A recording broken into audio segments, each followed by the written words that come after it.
এই যে শুনছো, ভূতের গল্প শুনবে? তাহলে আগে কমেন্টে বলো তোমার পাশে কে আছে। একা হলে কিন্তু ভয় পেতে পারো। আচ্ছা, এখন শোনা একটা ভূতের গল্প।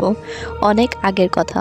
ফরিদপুরের এক গ্রামে থাকতো একটা মেয়ে, নাম ছিল মায়া। তাদের বাড়ির পাশেই ছিল একটা বড় বটগাছ। গ্রামের সবাই বলতো সন্ধ্যার পর ওই গাছের কাছে না যেতে, কারণ সেখানে নাকি অদ্ভুত কিছু দেখা যায়। একদিন রাতে মায়া তার বান্ধবীর বাড়ি ফিরছিল। তখন প্রায় রাত 11টা। চারপাশে নিস্তব্ধ, শুধু ঝিঝি পোকার ডাক। হঠাৎ সে শুনতে পেল কেউ তার নাম ধরে ডাকছে, মায়া, মায়া। মায়া পেছনে তাকালো, কিন্তু কেউ নেই। সে ভাবলো হয়তো ভুল শুনেছে, আবার হাঁটতে শুরু করলো। কিন্তু কয়েক কদম যেতেই আবার সেই কণ্ঠ, মায়া, আমার দিকে তাকাও। এবার কণ্ঠটা আসছিল ঠিক ওই বটগাছের দিক থেকে।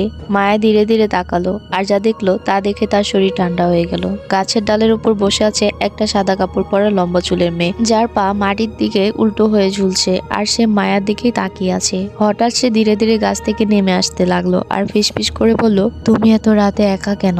আজ থেকে তুমি আমার সাথে থাকবে। পরের দিন সকালে গ্রামের লোকজন সেই বটগাছের নিচে মায়ের জুতা আর ওড়না খুঁজে পেল, কিন্তু মায়াকে আর কখনো খুঁজে পাওয়া যায়নি। তুমি যদি এই গল্পটা রাতে শুনে থাকো, একবার পিছনে তাকিয়ে দেখো তো, সত্যি কি তুমি একা, নাকি পাশে কেউ আছে? এই গল্পটি একটি আপু শেয়ার করেছে। সত্যি গল্পটি খুবই ভয়ঙ্কর। তুমি যদি না শোনো তাহলে মিস করবে। চলো গল্পটি শুরু করা যাক। আসসালামু আলাইকুম আপু। ওয়ালাইকুম আসসালাম। আমার নাম ফারিহা। আমরা শহরে থাকতাম। ঈদের ছুটিতে আমি নানু বাড়িতে বেড়াতে গিয়েছিলাম। সেখানে যাওয়ার পর নানু আমাকে বারবার বলতেন, একলা একলা বাইরে যাস না, এখানে ভূত প্রেত আছে। কিন্তু আমি এসব কথা একদমই বিশ্বাস করতাম না।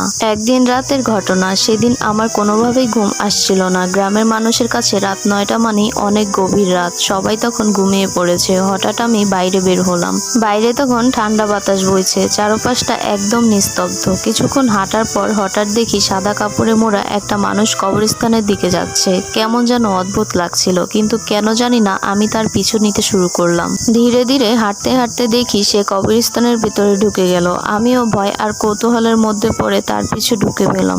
এরপরে হঠাৎ আমার মাথা ঘুরে যায়, আর আমি সেখানেই অজ্ঞান হয়ে যাই। এরপর আমার আর কিছুই মনে নেই। সকালে নানু হাঁটতে বের হয়, আমাকে কবরস্থানের পাশে অচেতন অবস্থায় পড়ে থাকতে দেখেন। তিনি দৌড়ে গিয়ে নানিকে ডাকেন। পরে আমাকে বাড়িতে নিয়ে এসে কবিরাজ দেখানো হয়। আলহামদুলিল্লাহ, এখন আমি সম্পূর্ণ সুস্থ আছি। পরে সবাই বলেছিল ওটা নাকি কোনো সাধারণ কিছু ছিল না, ওটা ছিল এক আশিক জিন। গল্পটি কেমন লাগলো কমেন্টে জানাবেন। এই গল্পটি একটি আপু শেয়ার করেছে। সত্যি গল্পটি খুবই ভয়ঙ্কর। তুমি যদি না শোনো তাহলে মিস করবে। চলো গল্পটি শুরু করা যাক। আসসালামু আলাইকুম আপু। ওয়ালাইকুম আসসালাম। আমার নাম ফারিহা। আমরা শহরে থাকতাম। ঈদের ছুটিতে আমি নানু বাড়িতে বেড়াতে গিয়েছিলাম। সেখানে যাওয়ার পর নানু আমাকে বারবার বলতেন, একলা একলা বাইরে যাস না, এখানে ভূত প্রেত আছে। কিন্তু আমি এসব কথা একদমই বিশ্বাস করতাম না।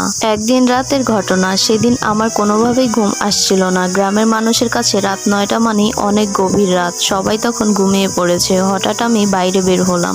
বাইরে তখন ঠান্ডা বাতাস বইছে, চারপাশটা একদম নিস্তব্ধ। কিছুক্ষণ হাঁটার পর হঠাৎ দেখি সাদা কাপড়ে মোড়া একটা মানুষ কবরস্থানের দিকে যাচ্ছে। কেমন যেন অদ্ভুত লাগছিল, কিন্তু কেন জানি না আমি তার পিছু নিতে শুরু করলাম। ধীরে ধীরে হাঁটতে হাঁটতে দেখি সে কবরস্থানের ভিতরে ঢুকে গেল। আমিও ভয় আর কৌতূহলের মধ্যে পড়ে তার পিছু ঢুকে পেলাম।